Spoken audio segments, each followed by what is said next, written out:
അത്യാഗ്രഹത്തിന്റെ പതനം. പണ്ട് ഒരു ചെറിയ ഗ്രാമത്തിൽ ഭാസ്കരൻ എന്നൊരു സ്വർണ്ണപ്പണിക്കാരൻ താമസിച്ചിരുന്നു. അയാൾക്ക് സ്വർണത്തിൽ മനോഹരമായ ആഭരണങ്ങൾ നിർമ്മിക്കാൻ അറിയാമായിരുന്നു. എങ്കിലും അയാൾ വളരെ ദരിദ്രനായിരുന്നു. തന്റെ മകൻ അർജുനോടൊപ്പം ഒരു ചെറിയ കുടിലിലായിരുന്നു ഭാസ്കരന്റെ താമസം.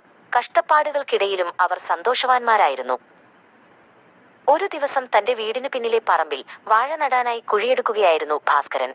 പെട്ടെന്ന് അയാളുടെ തൂമ്പ കഠിനമായ എന്തിലോ തട്ടി. മണ്ണ് മാറ്റി നോക്കിയപ്പോൾ ഭാസ്കരൻ അത്ഭുതപ്പെട്ടുപോയി. അതൊരു വലിയ സ്വർണ്ണക്കട്ടിയായിരുന്നു. അയാളുടെ കണ്ണുകൾ തിളങ്ങി. ആ സ്വർണ്ണക്കട്ടി വിറ്റ പണം കൊണ്ട് ഭാസ്കരൻ വലിയൊരു വീട് പണിതു. അർജുന് നല്ല വസ്ത്രങ്ങളും ഇഷ്ടമുള്ള ഭക്ഷണവും ലഭിച്ചു. അവർ പെട്ടെന്ന് തന്നെ വലിയ ധനികരായി മാറി. എന്നാൽ പണം വർദ്ധിച്ചപ്പോൾ ഭാസ്കരന്റെ സ്വഭാവത്തിൽ മാറ്റം വന്നു. അയാൾ കൂടുതൽ പണത്തിനായി കൊതിച്ചു തുടങ്ങി.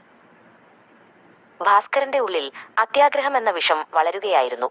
തനിക്ക് ലഭിച്ച സ്വർണം പോരാത്തതുപോലെ അയാൾക്ക് തോന്നി. രാത്രിയിൽ ഉറങ്ങാതെ അയാൾ തന്റെ പണത്തെക്കുറിച്ച് മാത്രം ചിന്തിച്ചുകൊണ്ടിരുന്നു. ആരോ തന്റെ ധനം മോഷ്ടിക്കുമെന്ന് അയാൾ ഭയപ്പെട്ടു. ഒരു വൈകുന്നേരം ഭാസ്കരന്റെ അടുത്ത സുഹൃത്തായ രാജേന്ദ്രൻ അയാളെ കാണാൻ വന്നു.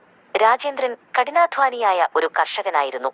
തനിക്ക് സമ്മാനമായി ലഭിച്ച ഒരു ചെറിയ സഞ്ചി സ്വർണ്ണ നാണയങ്ങൾ രാജേന്ദ്രൻ ഭാസ്കരനെ കാണിച്ചു. അത് കണ്ടപ്പോൾ ഭാസ്കരന്റെ ഉള്ളിൽ ദുഷ്ടബുദ്ധി ഉദിച്ചു.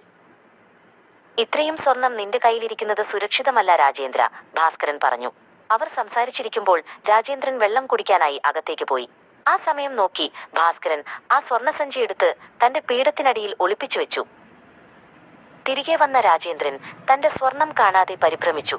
അയാൾ എല്ലായിടത്തും തിരഞ്ഞു. ഭാസ്കര, എന്റെ സഞ്ചി ഇവിടെ കണ്ടോ എന്ന് അയാൾ കരഞ്ഞുകൊണ്ട് ചോദിച്ചു. എന്നാൽ ഒന്നും അറിയാത്ത ഭാവത്തിൽ ഭാസ്കരൻ മറുപടി നൽകി, നീ അത് എവിടെയെങ്കിലും മറന്നുവെച്ചതാകും, എനിക്കൊന്നും അറിയില്ല. രാജേന്ദ്രന് തന്റെ സുഹൃത്തിനെ സംശയമായി. അയാൾ നേരെ പോലീസിനെ വിവരമറിയിച്ചു. അധികം താമസിയാതെ ഒരു പോലീസ് ഉദ്യോഗസ്ഥൻ ഭാസ്കരന്റെ വീട്ടിലെത്തി. രാജേന്ദ്രൻ നടന്ന കാര്യങ്ങളെല്ലാം പോലീസിനോട് വിവരിച്ചു. പോലീസ് ഭാസ്കരന്റെ വീട് പരിശോധിച്ചു. ഒടുവിൽ ഭാസ്കരൻ ഒളിപ്പിച്ചുവെച്ച സ്വർണ്ണസഞ്ചി പോലീസ് കണ്ടെടുത്തു. ഭയം കൊണ്ട് വിറച്ച ഭാസ്കരൻ തന്റെ കുറ്റം സമ്മതിച്ചു. പോലീസ് അയാളെ വിലങ്ങുവെച്ച് പിടിച്ചുകൊണ്ടുപോയി. ഭാസ്കരന്റെ ചതി തെളിഞ്ഞതോടെ അയാളുടെ എല്ലാ സ്വത്തുക്കളും കണ്ടുകെട്ടപ്പെട്ടു. വീടും സമ്പാദ്യവും എല്ലാം നഷ്ടപ്പെട്ട ഭാസ്കരനും അർജുനും വീണ്ടും പഴയ ദാരിദ്ര്യത്തിലേക്ക് മടങ്ങി. അത്യാഗ്രഹം വിനാശത്തിന് കാരണമാകും എന്ന് അർജുനോട് പറയുമ്പോൾ ഭാസ്കരന്റെ കണ്ണുകൾ നിറഞ്ഞിരുന്നു.